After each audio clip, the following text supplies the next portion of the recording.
Kulingana na vile mimi nimekuzwa. Mimi ndiye hapa ni kwetu. Lakini sikukuzwa hapa. Mimi nilikuzwa ujombani. Na vile nilikuzwa ujombani, nilikuzwa kwa kina huyu. Nimekuzwa na huyu. Sasa huko ndio kama ni kwetu. Lakini hapa naonekana ni kama mimi ni mgeni. Unaona?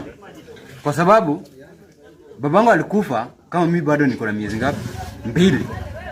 Sikuwaona babangu. Babangu aliuliwa Nairobi. Lakini wakati babangu aliuliwa, wakikuja kuzika babangu akishazikwa, mamangu alitoka.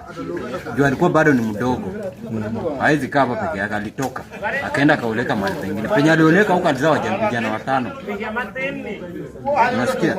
Mimi nilibaki hapa peke yangu, tulizaliwa wawili na msichana, lakini mamangu alienda na msichana. Mimi nilibaki peke yangu.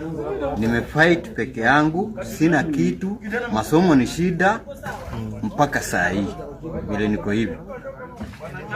Kwa hivyo vile nimekaa hivi, sina mzazi yote. Mimi niko peke yangu hivi. Mimi sijai kuzwa hapa, nimekuzwa ujombani na nimekuzwa na huyu. Huyu ni brother wangu.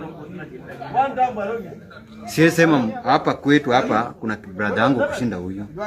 Huyu ndio ananijua. Hata sasa hivi nilikwambia vibarua za kulima zikiisha, huyu ndiye anatupanga vibarua.